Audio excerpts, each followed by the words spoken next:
Halo sahabat YouTube, bagaimana kabar kalian? Saya doakan sehat selalu. Kali ini saya mau menceritakan film bergenre drama fighter yang berjudul Sparta 300. Film ini merupakan sebuah film aksi fantasi epik di tahun 2006 yang disutradarai oleh Zack Snyder. Film ini diadaptasi dari sebuah komik yang terbit tahun 1998, menceritakan kembali peristiwa dari pertempuran Thermopylae, yakni pertempuran antara pasukan Sparta dengan Persia. Film ini dibintangi oleh Gerard Butler sebagai Raja Sparta, bersama dengan 300 pasukannya yang gagah berani berjuang melawan pasukan Persia yang berjumlah ribuan orang. Film ini dirilis pada tanggal 9 Desember tahun 2006 dan didistribusikan oleh Warner Bros. Baiklah, mungkin cukup untuk perkenalan filmnya, langsung saja kami rangkum alur cerita film Sparta 300, selamat menyaksikan. Dimulai dengan suli suara yang menjelaskan bagaimana anak laki-laki Sparta berubah menjadi pria Sparta sejati.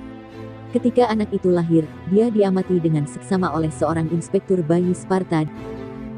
Jika ada tanda-tanda kelemahan seperti sakit, cacat lahir, atau bisa dibilang produk gagal, bayi itu akan dibunuh. Itulah hukumnya. Anak laki-laki belajar bagaimana bertarung dan berlatih pada usia dini. Ketika mereka berusia 7 tahun, mereka akan dipisahkan dari ibunya, sebab dengan cara itu anak-anak sudah dididik mentalnya dari kecil dan terbiasa bertahan hidup sendiri. Mereka fokus berlatih dengan melalui inisiasi hak seperti dicambuk tanpa menunjukkan emosi dan ditinggalkan di salju yang dingin untuk mengurus diri mereka sendiri, sebelum mereka dapat kembali ke rumah.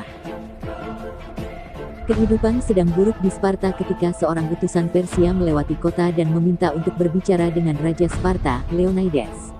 Dia memegang kepala tengkorak pemimpin dari kerajaan lainnya yang mati, dengan maksud menunjukkan kekuatan Persia yang dipimpin oleh Raja Xerxes dengan keangkuhannya, sebab Xerxes menganggap bahwa dirinya adalah dewa agung yang tak terkalahkan. Setelah bertemu Leonidas, ia menjelaskan bahwa ia ada di sini atas nama Xerxes, sang dewa agung dari kerajaan Persia. Utusan itu mengatakan telah mengambil alih ribuan kota, termasuk kota-kota Yunani lainnya seperti Athena, dan ia menginginkan kerajaan Sparta untuk tunduk kepada Persia.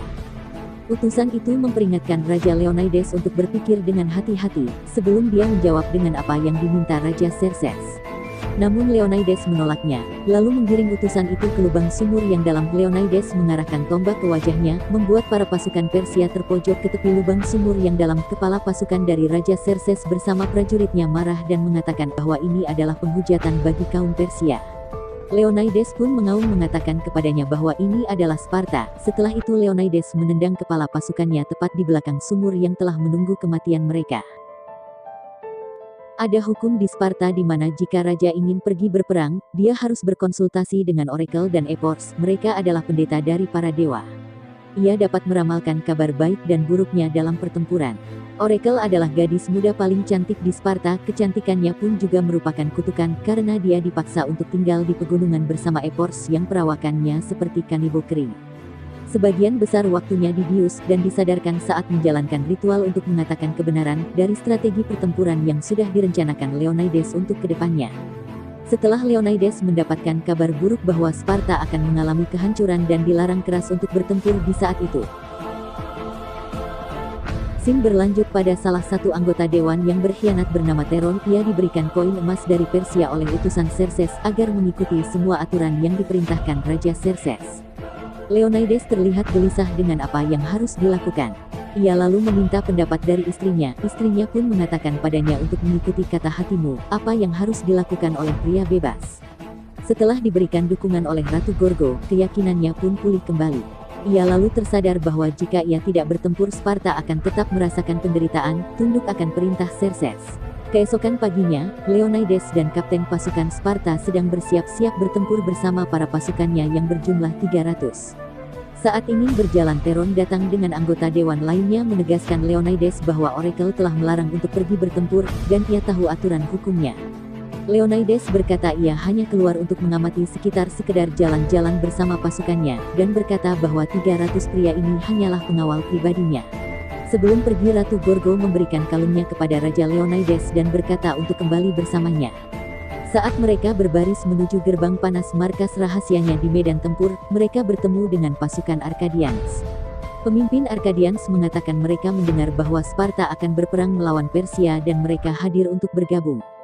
Namun ia terkejut melihat sedikit orang yang dibawa Leonidas bersamanya. Leonidas bertanya pada tentara Arkadian apa profesinya. Salah satu prajurit Arkadian menjawab pematung. Yang lainnya menjawab pandai besi. Lalu Leonidas melihat kembali pasukannya yang berjumlah 300 orang dan bertanya apa profesimu. Mereka menunjukkan kekompakannya. Para pasukan terbaik Sparta merasa ia adalah bagian dalam sejarah, oleh karena itu mereka dengan senang hati untuk membela kerajaannya melawan pasukan elit Persia. Itulah yang memberi mereka alasan untuk terus berjuang. Selain itu, di mana hukum Sparta yang tidak pernah menyerah, sesulit apapun situasinya, mereka menganggap bahwa kematian yang indah adalah mati dalam sebuah kehormatan. Saat mereka sedang membangun tembok batu untuk formasi pertempuran, seseorang dari pasukan Persia yang diutus Xerxes datang lagi untuk kedua kalinya menuntut agar mereka mau berlutut di hadapan Xerxes dan mengagumi kebesarannya. Stelios yang tak terima penghinaannya pun menghina balik pasukan Persia. Setelah adu argumen, akhirnya kepala utusan Xerxes kesal lalu mengayunkan cambuknya. Stelios pun yang menyadari bergegas mendahulukan serangan dan berhasil memotong lengan kanannya. Stelios lalu menitipkan pesan untuk Xerxes melalui utusannya, bahwa pertarungan siap dimulai. Saat beberapa pasukan Sparta memperhatikan bahwa ada seseorang yang mengikuti mereka. Ternyata itu adalah Ephialtes, ia adalah warga Sparta yang cacat lahir. Seperti yang diceritakan di awal film bahwa jika ada anak laki-laki yang cacat lahir ia akan dibunuh, dengan alasan agar tidak ada anak laki-laki Sparta yang lemah. Itulah hukum Sparta. Oleh karena itu orang tua Ephialtes yang sayang pada anaknya rela pergi dari Sparta untuk menyelamatkan nyawa Ephialtes. Ternyata ayahnya Ephialtes mantan pasukan Sparta, dan ia memakai kostum ayahnya untuk membuktikan bahwa ia pantas menjadi pasukan Sparta. Ephialtes yang ingin bergabung bersama pasukan Sparta menunjukkan kemampuannya kepada Leonidas dengan daya dorong yang kuat dalam mengayunkan tombak. Namun saat Leonidas memerintahkan untuk mengangkat perisai sekuatnya, ia pun tidak sanggup. Akhirnya Leonidas berkata dia tidak bisa bergabung dengan Sparta, sebab Sparta menggunakan perisai mereka tidak hanya untuk menutupi diri mereka sendiri, tetapi juga menutupi orang di sebelah kiri mereka. Saat Leonidas pergi meninggalkannya, Ephialtes pun frustasi, ia lalu melempar perisainya. Di pertempuran pertama Anda bisa melihat betapa kuatnya Sparta. Di lubang sempit mereka berdiri dan menunggu dengan formasi bertahan. Sementara pasukan Persia menyerang untuk bertarung. Sparta dengan mudah mengalahkan pasukan pion Persia, membunuh semua pasukannya dan tidak kehilangan nyawa satupun. Saat mereka mengatur napas, sisa pasukan Persia menembakkan begitu banyak anak panah sampai menghalangi sinar matahari. Salah satu pasukan Sparta yang mengetahui berteriak mengatakan, "Berlindung." Dalam formasi perlindungan, Sparta menangkis panah dengan perisai mereka dan menyebut mereka pengecut.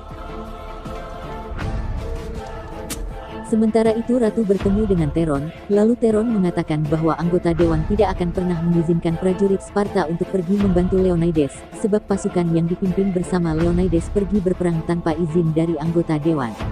Dan Teron mengatakan bahwa ia bisa membantunya, karena menurut Teron ialah yang memiliki kuasa atas rapat itu. Namun yang lebih mengasihkan buat saya, saat Teron membuat syarat dengan Ratu Gorgo agar mau melayaninya, karena Ratu Gorgo tidak ada pilihan lain untuk menyelamatkan nyawa suaminya, lagi pula suaminya juga udah lama gak pulang. Akhirnya dengan terpaksa ia melayani Teron dengan nafsu biadabnya. Saat Teron bersiap mengayunkan, dengan kasarnya ia mengatakan ini tidak akan cepat selesai. Kau tidak akan menikmatinya. Aku bukan rajamu.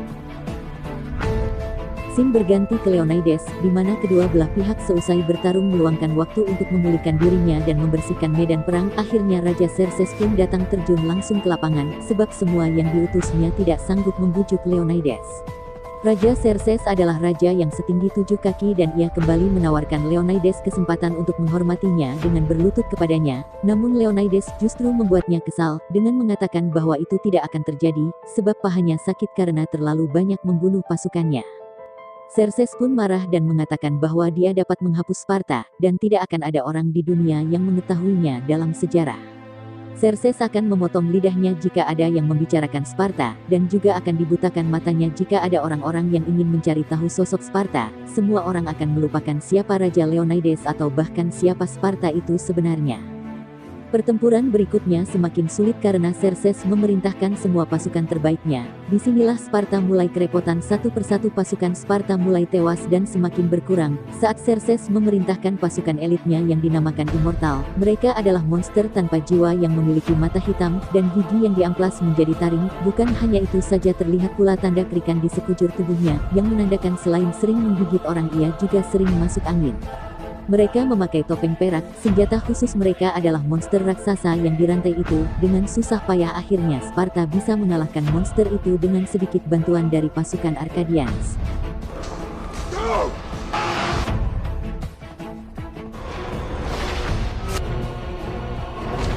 Saat Xerxes memperhatikan dari atas bukit atas kekalahannya, ia pun mulai kesulitan melawan pasukan Sparta.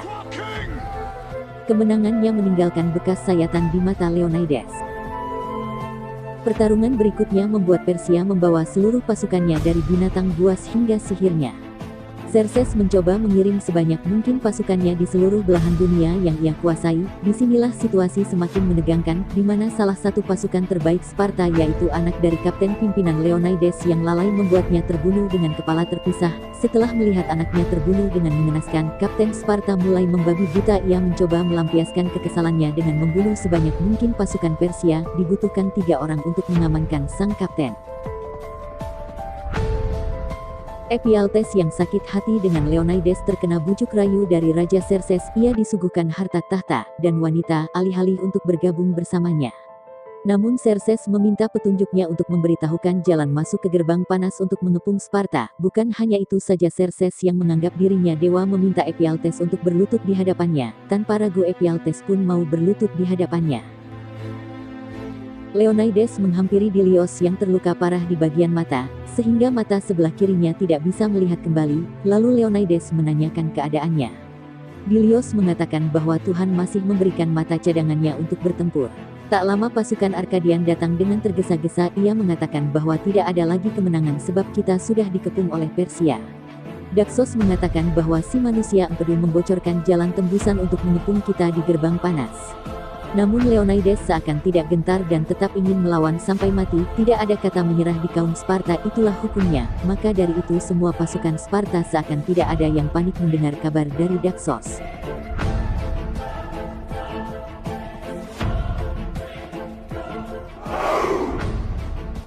Lalu Leonidas meminta Dilios kembali ke rumah dan menceritakan kisah Sparta untuk memberitahu semua orang tentang kisahnya dan 300 pasukannya. Awalnya Dilios menolak sebab ia masih sanggup bertarung, namun Leonidas mengatakan bahwa bukan itu alasannya. Leonidas yang dari awal bertarung dengan pasukan Persia melihat ada potensi yang lebih dominan di antara Dilios dengan pasukan lainnya, seakan dia pantas untuk menggantikan Leonidas menjadi pemimpin Sparta berikutnya. Senang melakukan apa yang mereka lakukan untuk Sparta, Leonidas mengembalikan kalung yang diberikan istrinya ke Dilios untuk dikembalikan lagi kepadanya. Saat Arkadians berhenti dan meninggalkan Sparta dari gerbang panas, Leonidas justru bersiap menunggu besok untuk berperang. Keesokan harinya Ratu bertemu dengan anggota dewan. Dia memberikan pidato yang bagus tentang mengapa mereka harus mengizinkan pasukan Sparta pergi membantu Raja Leonidas. Kalian dapat melihat bahwa beberapa anggota tersentuh oleh apa yang dikatakan Ratu Gorgo dan mulai setuju dengannya. Ketika Ratu Gorgo mengakhiri pidatonya, Teron dengan sinis bertepuk tangan padanya. Dia berbalik melawannya dengan mengatakan bahwa mengapa ada orang yang mendengarkan seorang pezina. Teron mengatakan kepada semua orang bahwa Ratu Gorgo mendatanginya dan menawarkan diri kepadanya. Teron justru memfitnah Ratu Gorgo.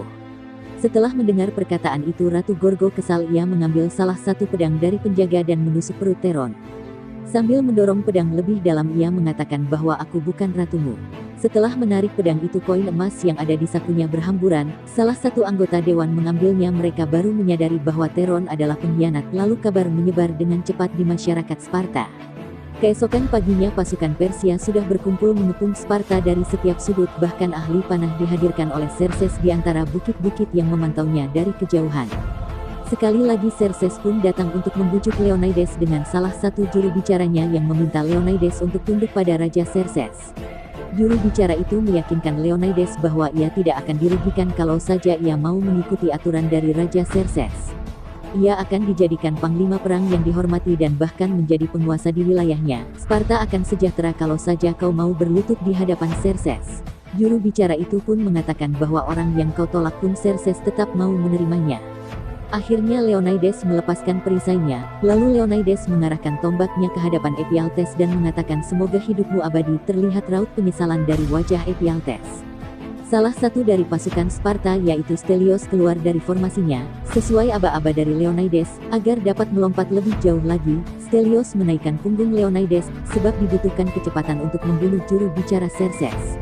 Leonidas merencanakan strategi untuk membunuh Xerxes. Ia menjatuhkan perisai agar bisa menyeimbangkan sasarannya dari jarak jauh, dan ia melepaskan pelindung kepalanya agar bisa mengeker targetnya dengan tepat. Xerxes dipermalukan depan seluruh pasukannya, bahwa raja yang menganggap dirinya dewa pun bisa berdarah. Xerxes lalu memerintahkan seluruh pasukannya untuk menghabisi Sparta. Satu demi satu pasukan Sparta tumbang oleh pasukan ahli panah yang dari atas bukit sudah mengunci mereka. Saat semua pasukan Sparta tumbang, Stelios berusaha menghampiri Leonidas, dan mengatakan kepadanya bahwa suatu kehormatan bisa mati di sisinya, namun jawaban Leonidas justru sebaliknya, ia mengatakan suatu kehormatan bisa hidup bersamanya. Saat Leonidas berusaha untuk bangkit, ia menyebut nama istrinya dan mengingat bayang-bayang bersamanya. Kata terakhir yang Leonidas ucapkan ialah cintaku. Setelah itu panah terakhir menghujani mereka. Saat Dilios tiba di Sparta, ia lalu memberi Ratu Gorgo kalung yang dititipkan olehnya. Lalu ia menceritakan perjuangannya bersama 300 pasukan Sparta, dan mengatakan bahwa akibat hukum Sparta mereka rela gugur.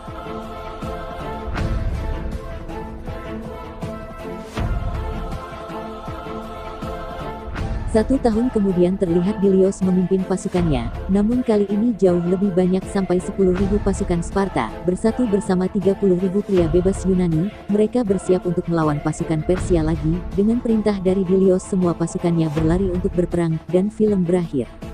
Walaupun layar seringkali dihiasi cipratan darah, sinematografi karya Larry Fong dalam film ini terlalu indah untuk dilewatkan. Sedikit informasi bahwa film Sparta 300 mendapat rating di IMDb 7,6/10. Baiklah, jika kalian suka video ini silahkan like, share dan subscribe. Terima kasih sudah menyaksikan, sampai jumpa.